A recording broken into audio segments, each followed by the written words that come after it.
बिस्मिल्लाहिर्रहमानिर्रहीम। अस्सलाम वालेकुम। प्रोग्राम ग्रीन पाकिस्तान के साथ मैं हूं आपका मेज़बान इरफान मुस्तफ़ा सहराई। नाज़रीन, माजी में देखा जाए तो जंगें हुआ करती थी ज़मीन के लिए, और लोग जितनी ज़मीन हुआ करती थी उतना ही अपनी रियासत को बड़ा समझा जाता था, और लोगों में एक ही ख्वाहिश थी कि हम दुनिया को फ़तह करें। लेकिन आज जो हालात हैं वो नहीं कि हम ज़मीन को फ़तह करें, बल्कि हमें मुआशी तौर पे अपने आप को मुस्तहकम करना है। किसी भी मुल्क के लिए तरक्की का एक ही बुनियादी मकसद होता है, वो मुआशियात को बेहतर करना। अब हम जब इस दौर में देखते हैं तो हमारी जितनी भी दुनिया में ग्लोबलाइज को गौर करें तो वो सारी की सारी मईशत के ऊपर ही जंग लड़ रही है।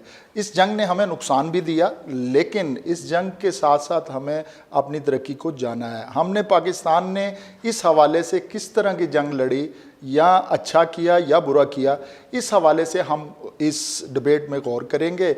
और दूसरा ये देखेंगे कि हमारे साथ साथ इस जंग में जो हमारी गरीब आवाम है वो किस तरह से पिसी, और क्या हुक्मरानों ने इस हवाले से अपने आप को बेहतर तरीके से अपने किरदार को या अपने फ़राइज़ को अंजाम दिया या नहीं दिया। इस हवाले से आजकल हम एक और चीज़ पे भी बहस करेंगे जिसमें बजट भी आया। पुरानी हुकूमत, आज की हुकूमत और मुस्तकबिल में हमारे क्या लाए अमल के ख़यालात हो रहे हैं, इसके लिए हमने तज्ज़ियाकारों को अपने इस प्रोग्राम में दावत दी है। ये बड़े मुस्तनिद और बेहतरीन सीनियर तज्ज़ियाकार हैं जो अपनी खूबसूरत राय से और दानश्वराना मशवरों से ये बताएंगे कि हुक्मरान किस हवाले से अपने तौर पे फ़राइज़ अंजाम नहीं दे सके या दिया उन्होंने, और आवाम के साथ इस वक्त क्या हुआ। मेरे साथ मुअज़्ज़ज़ मेहमानों में मलक आफ्ताब अहमद सीनियर तज्ज़ियाकार हैं, और ये ह्यूमन राइट्स पे इन्होंने बड़ा काम किया। ख़बरें में ज़ियाद शाहद मरहूम साहब ने बहुत अच्छी एक तंजीम बनाई थी जो ह्यूमन राइट्स पे काम करती, उसके ये प्रेसिडेंट हैं रहे और हैं भी। और इन्होंने आज तज़ियाती हवाले से इनका एक बड़ा मुकाम है कि इकानमी से लेके और ये सियासत और समाजी हवाले से बहुत ही तजर्बा रखते हैं। जब आप ग्राउंड पे होते हैं तो वो उनको ज़्यादा तजर्बा होता है कि हालात क्या हैं। इसी तरह हमारे दूसरे मुअज़्ज़ज़ मेहमान हैं मोहम्मद एहसान ख़ान साहब, इकोनॉमिस्ट हैं, और इनका इकोनॉमी के हवाले से मुख्तलिफ़ चैनल्स पे भी आपने तज़िया सुना होगा, और बहुत ही अच्छा ख़यालात का अपना इज़हार करते हैं। ये दोनों मुअज़्ज़ज़ मेहमानों को खुशामदीद कहता हूँ अपने प्रोग्राम में, और ये इंशाअल्लाह ताला आपको इस डिबेट से हुक्मरानों को भी और आवाम को भी अपने अपने हालात के हवाले से एक खुली किताब की तरह एक तज़िया मिलेगा। जी मलक आफ्ताब साहब, आपकी तरफ पहले मैं आता हूँ। मैं आज मुआशियात के हवाले से जो मैंने ज़िक्र किया अपने इंट्रो में कि मुआशियात ही की जंग है पूरी दुनिया में, और लोग उन मुख्तलिफ़ ममालिक ने अपनी मईशत को बेहतर करके और अपने आप को मनवाया। क्या वजह थी? कल हम माजी में हम लोगों को सिखाते थे कि मईशत के साथ आप कैसे तरक्की कर सकते हैं, लेकिन आज हम लोगों से सीखते हैं। इसकी क्या वजह हुई कि हम इस नहज पे पहुँचे? बिस्मिल्लाहिर्रहमानिर्रहीम। बहुत खूबसूरत आपने बातें की हैं। बात यह है कि आपने अभी ज़िक्र किया कि जो पहले हुकूमतें होती थी वो ज़मीन के ऊपर बेस करती थी कि किसके पास कितना रकबा है। जिसके पास जितनी ज़्यादा ज़मीन होती थी वो उतना ज़्यादा फर्टिलाइज्ड और एग्रीकल्चर होता था। सारी बुनियाद ही एग्रीकल्चर पर होती थी। अजनास खुर्दो नोश जो है ना, वही इंसानों की ज़रूरत होती थी। आज अजनास खुर्दो नोश जो है ना, उसकी अहमियत ख़त्म हो गई है और ज़मीनें सुकड़ रही हैं। नाज़रीन की दिलचस्पी के लिए मैं ये बताता चलूँ कि ये जो ज़मीन है ना, इसकी पैमाइश शेर शाह सूरी ने करवाई थी। उससे पहले ना ज़मीन का कोई नाम था ना इसकी पैमाइश थी, खुली ज़मीन पड़ी हुई थी, उसका कोई नाम नहीं था। शेर शाह सूरी ने इसकी पैमाइश कराई, इसको बिगों में बांटा। 4 कनाल का बिगा होता था, ना एकड़ होते थे ना मरबे होते थे, बिगे। किसकी कितनी ज़मीन है, 100 बीघा है, 200 बीघा है, 400 बीघा, ये इसका नाम होता था। फिर इस ज़मीन के टुकड़े के ऊपर नंबरिंग, जिसको आज हम खसरा नंबर कहते हैं, वो नंबरिंग की कर दी ताकि ज़मीन के टोटे का नाम हो। वो टोटा जिसका नाम ना होगा वो दूसरे को मुंतकिल कैसे होगा? एक खुली ज़मीन है। لہذا اس کا نام ہونا ضروری تھا. تو بگے ہوتے تھے اور وہاں پر ایگریکلچر کاشت ہوتی تھی، فصلیں اگتی تھیں، گندم اگتی تھی، چاول اگتا تھا، سبزیاں اگتی تھی. یہی انسان کی بیسک نیسیسٹی تھی. آج وہ زمینیں سکڑ کر مرلوں میں آ گئی ہیں. آپ یہ دیکھ لیں کہ یہ ہمارے لاہور کے جتنا زرعی رقبہ تھا وہ سارے کالونیاں ڈی ایچ اے رہائشیں بن گئی ہیں، وہ سکڑ گئی ہیں، جس کی وجہ سے یہ کم ہو رہا ہے. آپ کی ناظرین کی اطلاع کے لیے یہ میں عرض کرتا چلوں، اس سال گندم کی پیداوار جو ہوئی ہے وہ آدھی ہوئی ہے، یعنی کہ جتنی ہونی چاہیے تھی یا جتنی ہوتی رہی اس سے آدھی ہوئی ہے. اس کی وجہ کہ گرمی جو ہے وہ وقت سے پہلے آ گئی اور جو گندم کا دانہ تھا وہ سکڑ کے وہاں ہی پک گیا، اس کی نشو و نما نہیں ہو سکتی. ایک دانہ جو ہے جس کی مطلب کہ وہ موٹا جتنا ہونا چاہیے تھا اس سے آدھا رہ گیا، گندم کم ہوگی، جس کی وجہ سے آج آپ کو پتہ ہے کہ آٹا جو ہے وہ نایاب ہے، ملتا نہیں ہے، اور 800-900 روپے کا وہ جو توڑا 10 کلو کا وہ مل رہا ہے اور وہ بھی دستیاب نہیں ہے. اس کی وجہ یہ کہ گندم کی پیداوار کم ہوئی ہے، جس کی وجہ سے ہمارے یہ حالات جو آج پیدا ہوئے ہیں اس میں کچھ قدرت کے اور کچھ موسمی اثرات کا بھی بڑا دخل عمل ہے. تو یہ جو ہماری اکانومی ہے یہ سکڑ رہی ہے اس لیے کہ کچھ اس کے اثرات یہ بھی ہیں کہ پچھلے 2-3 سال جو کرونا آیا، کرونا کی وجہ سے تمام انڈسٹری کاروبار بند رہے، جس کی وجہ سے مطلب کہ وہ جو گروتھ تھی، معاشی گروتھ وہ رکی رہی. تو ابھی اللہ کا شکر ہے تھوڑا عرصہ ہوا ہے تو وہ کرونا کا بھی معاملہ ختم ہو گیا، تو لیکن اس کو ٹائم لگے گا سروائیو کرنے کے لیے. آپ کہتے ہیں ابھی سروائیو کرنے کے لیے ٹائم چاہیے. احسان صاحب آپ کی طرف آتا ہوں. آپ یہ بتائیے کہ بجٹ کے حوالے سے حکومت معیشت جو ہے وہ بجٹ کے حوالے سے ہمیں کس طریقے سے پیش کرتی ہے، کہ کیونکہ اپنے ناظرین کو بتانے کے لیے ذرا آسان طریقے سے بتائیے کہ یہ جب حکومت بجٹ پیش کرتی ہے تو وہ کیا سمجھتی ہے. یہ سارا بجٹ تو ایکسپیکٹیشن پہ ہوتا ہے، اور لیکن یہ ہوتا جو ہے وہ اپ ٹو گراؤنڈ ریالٹی پہ ہونا چاہیے. لیکن کیا سمجھتے ہیں جو بجٹ پیش کیا جاتا ہے وہ کیا گراؤنڈ ریالٹی پہ پیش کیا جاتا ہے یا کہ نہیں؟ بسم اللہ الرحمن الرحیم. عرفان صاحب بہت شکریہ. میں آپ کے چینل کو مبارک دیتا ہوں کہ آپ نے بہت اچھے ٹاپک کے اوپر گفتگو شروع کی ہے. دیکھیں پریکٹیکلی جب ہم دیکھتے ہیں تو بجٹ جو ہے وہ گراؤنڈ ریالٹیز کے اوپر ہی دیا جاتا ہے. گراؤنڈ ریالٹیز کے بغیر بجٹ انفاؤنڈیڈ ہوتا ہے. اب اس میں بجٹ ہمیں سمجھنا چاہیے کہ بجٹ ہوتا کیا ہے. جیسے ایک عام گھر کا بجٹ ہے ویسے ایک ملک کا بجٹ ہوتا ہے. آمدنی اور اخراجات کا ایک اپریزل ہے، ایک تخمینہ ہے. آپ کے آمدنی گزرے ہوئے سال میں کتنی ہے، رواں سال میں آپ کا اخراجات کتنا ہے، آپ پروپوزلز کیا دے رہے ہیں کہ کیا آپ نے خرچ کرنا ہے. آمدنی اخراجات کا تخمینہ یہ بجٹ ہے. اب ہمیں اپنے ملک کی طرف ہم آتے ہیں. ہمارے ملک میں انفارچونیٹلی پچھلی دہائیوں سے اخراجات زیادہ ہوتے جا رہے ہیں، آمدنی کے ذرائع کم ہوتے جا رہے ہیں.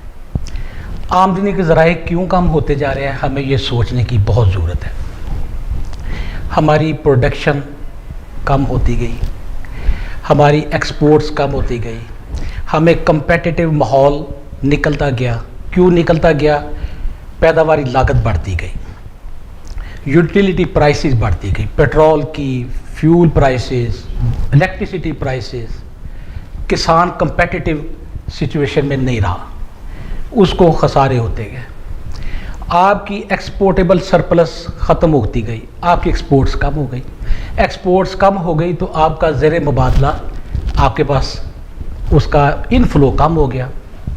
اخراجات آپ کے زیادہ ہوئے، آپ کی آمدنی کم ہے، اس میں بے روزگاری ہوئی، ان امپلائمنٹ ہے. اس وقت عرفان صاحب یہ جو سچویشن ہے پاکستان میں، یہ انفلیشن اس وقت بھی ایک رپورٹس کے مطابق 13 سے 14% انفلیشن ہے.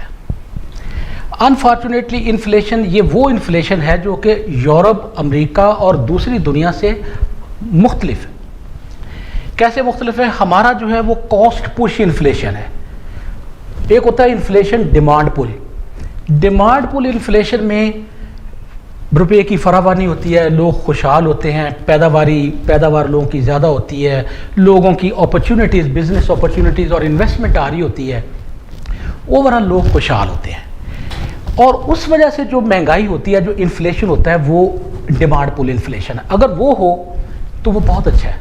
उसमें 6 से 7 से 8%, जैसे इस वक्त बरतानिया में 8% इन्फ्लेशन है, मगर वो हेल्दी इकोनॉमी। अभी भी बरतानिया में एक इशू है कि बरतानिया जो है बहुत ज़्यादा, वहाँ भी पेट्रोलियम प्राइसेस बहुत ज़्यादा हो रही हैं और लोग बहुत परेशान हैं। वहाँ जो परेशानी है वो एक और नैयत की है, वो रशियन यूक्रेन वॉर की है।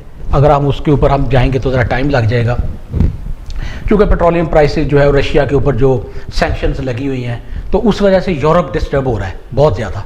यूरोप डिस्टर्ब होगा तो पाकिस्तान, वो एक और इनडायरेक्ट इम्पैक्ट पाकिस्तान पे आ रहा है, क्योंकि रेमिटेंसेज आपकी कम हो रही हैं। तो जो आपका क्वेश्चन था कि ये पाकिस्तान में जो बजट है ये ग्राउंड रियलिटीज़ के ऊपर ही किया जाता है और किया जाना चाहिए, मगर जो फिगर्स बाज़ का मैनेज और फैब्रिकेटेड कर दिए जाते हैं वो भी अनफॉर्चुनेटली होना नहीं चाहिए। अब नटशेल ये है कि पाकिस्तान में हमारे जो हुकूमतों के खराजात जो है, आमदनी जो है वो बहुत कम है, उसको हम कहते हैं फिस्कल डेफिसिट। अच्छा, फिस्कल डेफिसिट जो ये है कि आपके अखराजात ज़्यादा हैं, आपकी आमदनी कम है, उसमें आपको चीज़ों की कीमतें बढ़ानी पड़ती हैं। 9,500 का बजट, अरब का बजट बना, उसमें से 4,500 जो है वो आपने कर्ज़ों में देना है। अब बाकी जो बजट बनना है उसमें तमाम चीज़ें 800 के करीब आपने सब्सिडी में दे देना है पेट्रोलियम की, और दूसरे हवाले से मुख्तलिफ अंदाज में सब्सिडीज़ भी जानी है और पूरा मुल्क का भी दारोमदार। ये आपको 1-1.5 अरब पूरे साल के लिए बचना है। क्या आप ये ग्राउंड रियलिटी पे तरक्याती प्रोग्राम भी कर सकेंगे, आवाम की फलाह बहबूद भी कर सकेंगे, या कि इन लोगों के साथ ये होना चाहिए कि आप अपनी असल हकीकत के तौर के ऊपर अपना बजट बनाएं?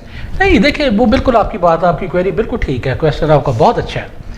असल हकीकत अयां हो चुकी है, हुकूमतों ने असल हकीकतें छुपाई हैं, मगर वो अब अयां हो चुकी हैं, क्योंकि जब घर के हालात जैसे सामने आते हैं हुकूमतों के भी। आपने बेहतर कहा कि वो अयां हो जाती है जब मैं आपको एक और, मैं आपको जैसे आपने इंट्रो में आपने कहा कि मईशत की जंग है, अनफॉर्चुनेटली इरफान साहब, पाकिस्तान ने 1947 के बाद 1-2 साल का अरसा, 1.5 साल का कायदा को निकाल दे, हमने प्लानिंग नहीं की।